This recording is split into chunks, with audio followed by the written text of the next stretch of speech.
Hello, on se retrouve aujourd'hui pour parler planche à griffes, scratchboard, enfin, comment entretenir les griffes de ton chien autrement qu'avec une lime à griffes ou un coupe-griffe. Ça fait un mois qu'on est en test avec Nash et je vais vous donner un petit peu les avantages, les inconvénients, les points positifs, les points négatifs. Avant ça, je te laisse t'abonner, je te laisse activer la cloche et mettre un petit commentaire. Je vous vois arriver. Je n'ai pas fait de vidéo la semaine dernière parce que je n'avais pas de thématique à aborder avec vous et que plutôt que de brasser de l'air pour brasser de l'air, j'ai préféré me laisser 2 semaines pour trouver un sujet assez sympathique. Donc, si vous avez des idées, des questions ou tout un tas de choses pour aborder des vidéos, écoutez, mettez dans les commentaires et si je peux le traiter, ce sera avec grand plaisir. Voilà. Du coup, les points positifs. On va commencer par les points positifs. Avant toute chose, parce que je vous vois débarquer, il n'y a pas de collaboration, il n'y a pas de partenariat, il n'y a rien. Il y a juste une propriétaire en galère avec les griffes de son chien qui ne pense pas être la seule propriétaire en galère avec les griffes de son chien. Donc je me suis dit que ce serait cool de le partager avec vous. Voilà, comme ça, entre vous et moi, on est grave honnête. Donc je trouve ça top, dans le sens où c'est quelque chose qui s'apprend vite. C'est pour un chien qui n'a pas et qui n'aime pas qu'on lui touche les griffes, vraiment c'est top. Vous avez une petite trappe où vous pouvez placer vos friandises à l'intérieur. Vous refermez et votre chien va gratter pour pouvoir ouvrir la trappe. Jusque-là, le concept est vraiment incroyablement top.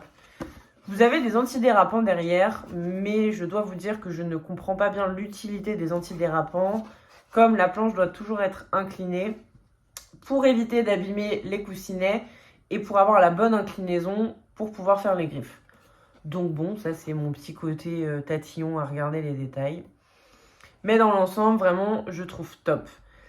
La seule chose que je pourrais dire sur cette scratchboard, c'est qu'il n'y a pas de butée au niveau de la trappe. Et donc quand vous la prenez pas dans le bon sens, hop là, elle se trouve d'office.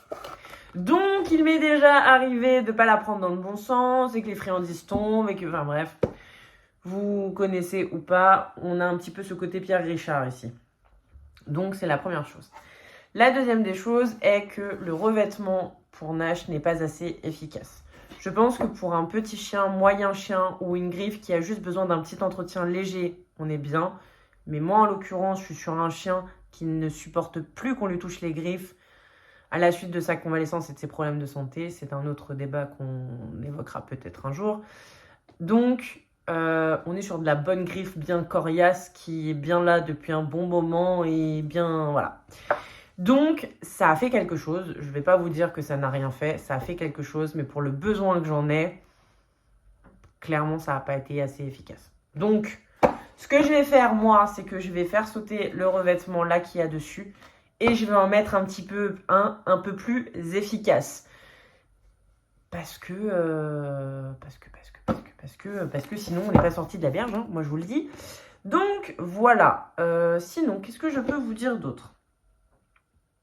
Ça dépend du chien, mais elle peut être un petit peu petite. Je sais pas si vous allez voir, hop, je vous la présente bien comme ça là. Elle peut être un peu petite dans le sens où le chien il va avoir tendance à un peu aller à droite, à gauche, hop, et à louper. Ah si, il y a ça aussi. Vous avez des chiens, mais ça c'est pas un point négatif par rapport à elle, c'est plus un point à prendre en compte.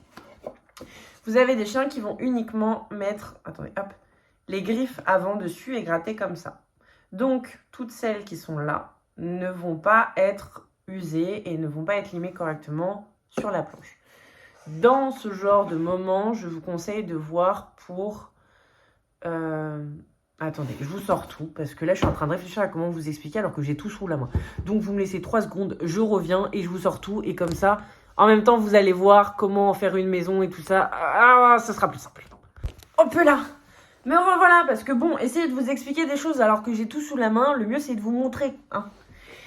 Si vous avez un chien qui met que, du coup, comme j'ai montré, ces 2 griffes avant et qui gratte, et du coup, vous avez que les 2 griffes avant qui sont usées, vous allez partir sur une gouttière ou un tuyau coupé. Et vous allez mettre votre papier à poncer à l'intérieur.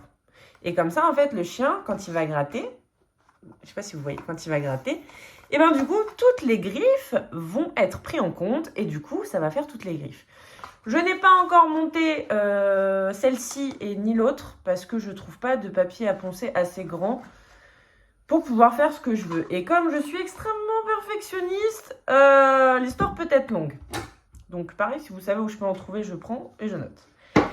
Et si, vous voulez faire les pattes arrière ou que vous avez un grand chien et que votre chien se loupe, rien de mieux que de partir sur une planche vraiment grande. J'ai failli tout faire tomber encore une fois. Celle-ci, pas de mystère, je l'ai achetée comme ça, parce que vous vous souvenez, je ne sais pas bricoler.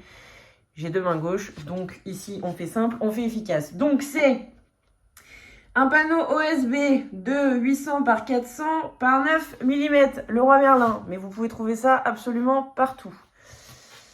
Sur celle-ci, si vous voulez faire un modèle maison, vous voyez quand même la grande différence de ça. Vous avez juste à prendre du papier à poncer. Vous prenez du papier à poncer en fonction de votre chien et en fonction de ce que vous voulez faire. Je vous conseille, si vous commencez tout juste à désensibiliser votre chien à la planche à gratter, de lui apprendre dans un premier temps lorsqu'il n'y a aucune surface sur la planche. Ce sera beaucoup plus simple dans le sens où ça peut être surprenant pour le chien de se retrouver avec un truc qui est en train de lui poncer les griffes.